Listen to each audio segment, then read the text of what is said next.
Hello and welcome. This is Cheryl. Thank you so much for joining me today.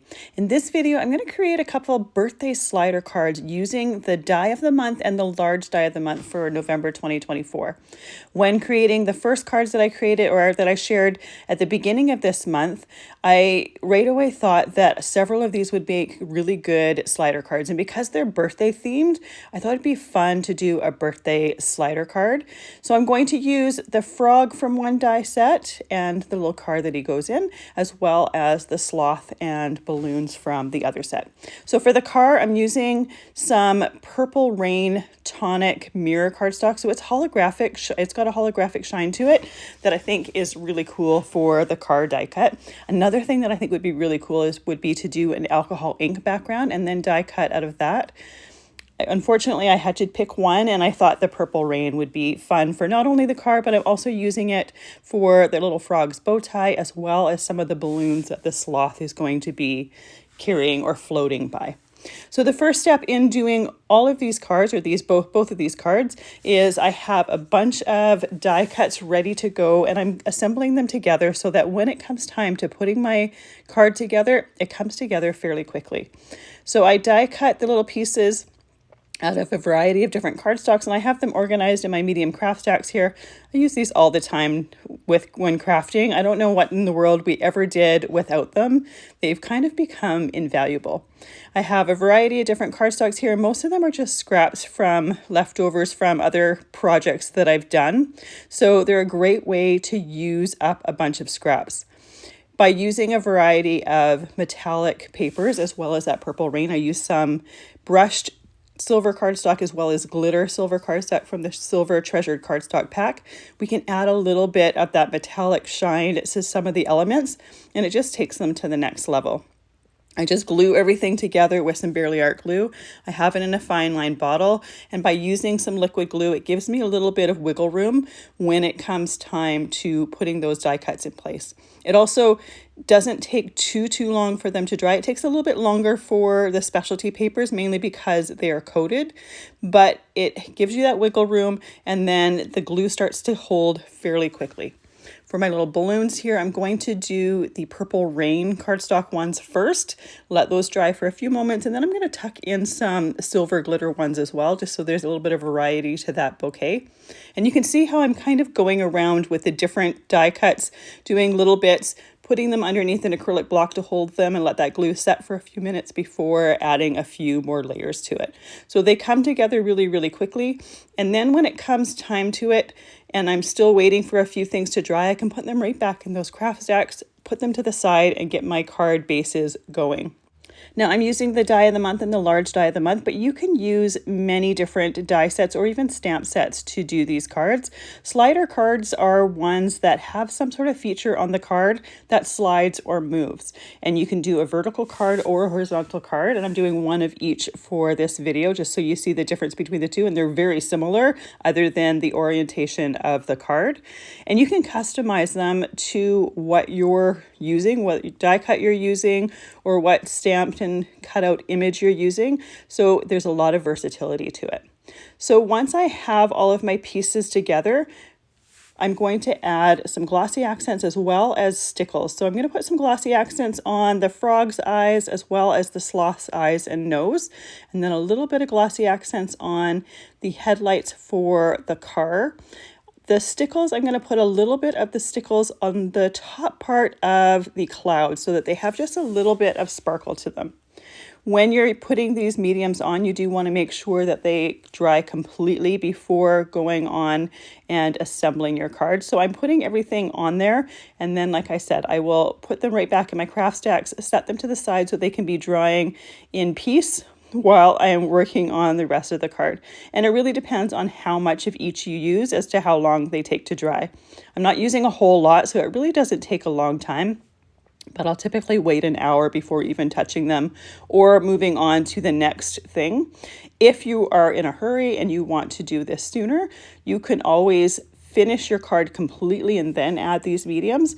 or you can put a little bit of the medium on a scrap piece of paper, about the same amount that you used on each piece. And then if you want to touch them to test them, you can always test what you have on that scrap piece of paper. And that way you know you're not going to ruin or accidentally smudge your Glossy Accents or your Stickles.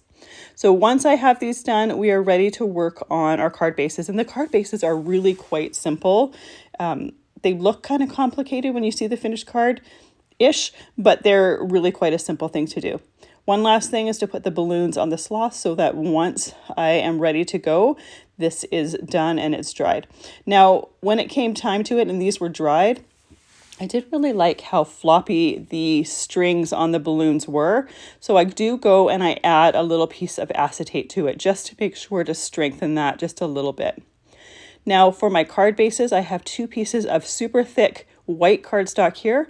I take one 8.5 by 11 piece and I cut it in half. So they're 2 pieces that are 5.5 by 8.5, and then I take another one, cut it in half, and then cut them down. So I have 2 pieces that are 5.5 by 3 3/4 inches.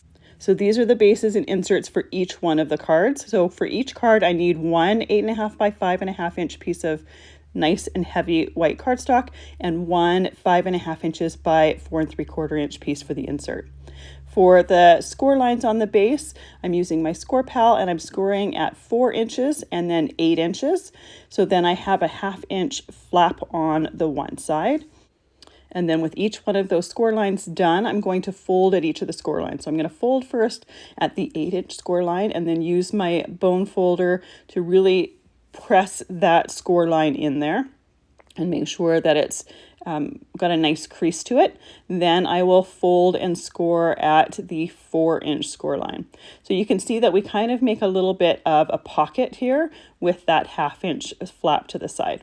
We're going to repeat that for the same or for the other card base. So I'm going to score at 4 inches and then I'm going to score at 8 inches. And I go with my bone folder, I go a couple times down to really press that crease in there. Like I said, I'm using super thick cardstock here and I love the fact that it's nice and thick, but you do want to score it a couple times to really get that score line in there. And then once again, we're going to fold at each one of those score lines, and then I use the side of that bone folder to really press and really fold that score in there to make sure that it's nice and creased. With that done, we can work on the next step. And this is our card base here. So we have the kind of tunnel part that we have created. And then when it comes to writing your message, you can write it on your insert, you can write it on the back of the card. So with each one of those card bases on one of the short sides, I'm taking a ruler and a pencil and I am putting a mark in the halfway point. I have a circle punch here that I'm going to use to create the little divot part in for to grab the slider insert piece. You could also use a circle die, that would work as well. I happen to have this punch and I think the punches work a little bit quicker, and it can be whatever size punch you want. Mine there was 1 3/8 inches, but it's just to create a divot or an insert piece that is big enough to grab your insert for your card. So personal preference here, it doesn't need to be a certain size, just whatever you want and you like. So with that back done, we are ready to do a little bit of ink blending on our card base. And this is the point where those balloons were done, and I wanted to just add a little bit of acetate behind there. So the acetate isn't going to change the look of the sloth and the balloons. It's just going to give it a little bit more stability behind it. So to glue it in place, I'm just using some score tape that's 1/4 inches. I'm going to put a little piece on one end and the other end. I could also take some of the liquid glue and put it on some of the areas in between, but I didn't really think that was necessary for this, and I didn't want to wait for it to dry. So I just put that score tape on there, and immediately it's a lot more sturdy. So I'm going to do my ink blending on my sticky mat just to hold that card base in place while I'm doing that. And I'm going to use 3 different colors of Distress ink to do that ink blending. I'm going to do the same 3 colors on both cards just for simplicity and so that they look fairly similar to each other, but you can change them up easily if you want to. So at the bottom here, I'm using some shabby shutters. I have some large Spellbinders ink blending brushes here, and I really love them, especially when you want to do ink blending on a large area and you want to have some light ink blending, but you can also add more ink and layer it up a little bit if you want to get it a little bit heavier. This is a great way to just do some really light ink blending over the whole area, but you do have that control if you want it darker or lighter. So once I have that first shabby shutters down, next is tumbled glass. And then I want a little bit of a deeper blue on the top part of my card. So I'm going to go in with some Uncharted Mariner for that. Once again, using those same ink blending brushes for the 3 different inks. I do have 3 different ones for the 3 different colors there. I tend to have 1 or 2 for each color family, 1 for lights, 1 for darks, and I find that works best. Or that's what works best for me anyways. Between doing my 2 different backgrounds, I do take a damp microfiber cloth and I clean off my sticky mat and then let that dry completely. I want to make sure that there's no ink residue on that mat before putting the second one down, because the back of the card would certainly pick it up if there was any ink there. I'm going to use those same 3 colors again. So the green here is Shabby Shutters. Then I'm going in with the Tumbled Glass. And you can see that I have my card folded and I'm just using my hands to hold that down to make the ink blending easier. I could take some temporary tape and put it on the inside of the card, but it's just as easy to hold it down to make sure that it's nice and close. And I wouldn't want to put my card flat on that sticky mat, because then I'm going to get some ink on the back side of the card unless I mask it off completely. This was the easiest way to do it. The other thing that I like about doing this is when you're doing ink blending, you tend to get a little bit of a heavier coat around the outside edges, and I really like the way that looks. So that's why I'm doing it this way with it folded. Lastly, I did that Uncharted Mariner right at the top for that deeper blue color, and we have our ink blended backgrounds ready to go and ready to start assembling. So before I assemble my tunnel for my slider card, I want to create a channel for my piece here to slide from. So I use a pencil to mark where the bottom part is, and then I'm using a slide rule trimmer here. This is the Tim Holtz detailed trimmer. And I'm putting my blade where that pencil mark is and then sliding up. I don't want to go all the way through the top. I stop about 1 inch or 3/4 of an inch from the top. Once I had that channel in there, I take a piece of cardstock and insert it into that slit or that slot. And that is where my slider is going to come out from the back side of the card. I ended up choosing to make that piece a little, or the bottom part, just a tiny little bit longer. So I put it back in my trimmer and just made that channel just a slight little bit longer, so that the piece that's going in there for the slider feature or function is going to be a little bit lower. Then I can take my eraser and erase that pencil mark, and we're ready to create the slider feature. Now, this piece of cardstock here is the piece that was left over when I cut my 2 5.5 by 4 3/4 pieces. For what I'm doing here, it's a little bit on the thick side, so I just grabbed some scraps from my scrap bin. This is a strip that's about 3/4 of an inch wide. I'm using some Best Ever craft tape. I'm putting it on my shirt a couple times just to take some of the sticky out of it, and I'm just using it to hold that strip flat. I want it to be parallel with the bottom of the card. If it's slightly off, it's not a big deal, but I just want it to be as parallel as possible. Then I'm flipping it over and working on the inside of the card and taking some score tape or Sukwang tape, putting it on the inside part of that panel or that slider feature, and gluing that slider or the insert to the inside of my card. Now, when I'm placing that insert on the inside of my card, I'm making sure it's just slightly up from the bottom of the card and making sure that it's centered within the panels.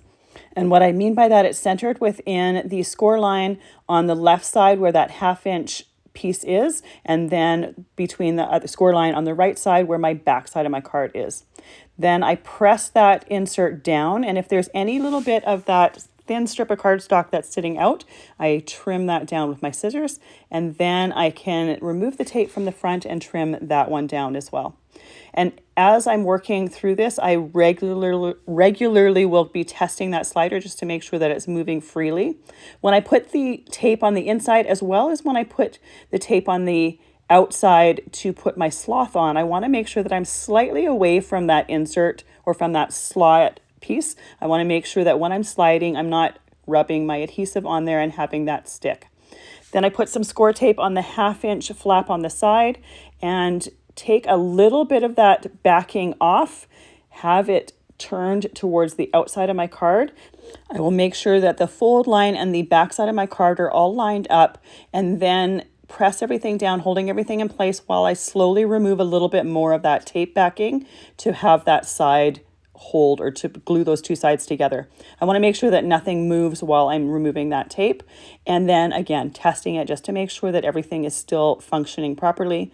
Now I can take a little bit of tape, put it on the outside part of that slider feature, and glue my sloth to that. Now again, I'm putting that tape just a slight little ways away, maybe like 1/8 of an inch away from the slot on the inside of the card there. I want to make sure that that adhesive is not rubbing against the slot and sticking. With that sloth in place, I can take off the excess of that little slider bit. So I just use my detailed scissors to cut off any excess, and you don't even know that it's there anymore. Now I'm testing it once again, and you can see that it moves just perfectly. You can see that acetate piece behind the balloons in the sloth, but because it's clear, it doesn't interfere with anything.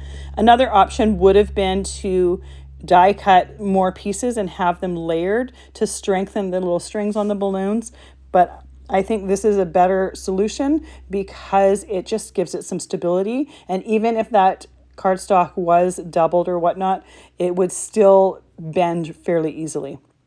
So this was the better solution of the two.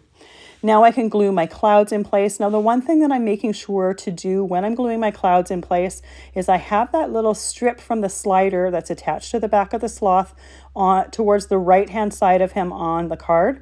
So I'm making sure that I don't have any clouds in that area where that's going to be sliding, because it would catch on that. So I'm making sure that when I'm gluing any of the clouds on the right side of the card, that I'm away from where that would be to make sure it's not going to catch on there. It doesn't matter if there's some on the left side of the card, I'm just avoiding that on the right side. So that's something to keep in mind when you add die cuts or whatnot to your slider cards, is make sure you know where that slider piece is and that you don't glue any die cuts where that's going to be sliding, so that it avoids catching on anything. Any of those areas where there's no slider bit coming from the outside or from the inside of the card, doesn't worry, doesn't matter, there's nothing to catch on, but that you do want to be aware of. So now I'm gluing all of those clouds in place. Any of the excess that are going off the outside of the card, I'm just snipping off, and I'm going to glue them onto the opposite side of the card, especially the larger clouds with the little silver stars in there. I don't want to waste any of those pieces, so I am taking them and gluing them on the opposite side. Might as well use those die cuts rather than having them go to waste. Once that is done, I can trim any of the excess off. And the last step here is I'm using the clear stamp of the month, and I'm going to stamp a sentiment on the bottom part of my outside of my card. Now another option here would be to put a sentiment on the inside of the slider, but because I have those balloons there and I had a certain sentiment that I wanted to use, there wasn't going to be enough room on the inside of the insert. So I thought the bottom part of the card would be the best solution. You're going to see a little bit or most of the sentiment with that sloth down, but you're going to be lifting that sloth up just to reveal the rest of the sentiment so that it makes sense and you see the whole thing. I'm using the Uncharted Mariner color distress ink to do that stamping. That way it's going to show up well on the Shabby Shutters ink blended part of the bottom of the card there. You could use another color as well, but I just thought it tied all the different colors in there. I am using my Misty stamping tool to stamp that so that I can stamp it a couple times just to make sure that I have a clear sentiment that you can easily read. And there is our finished card.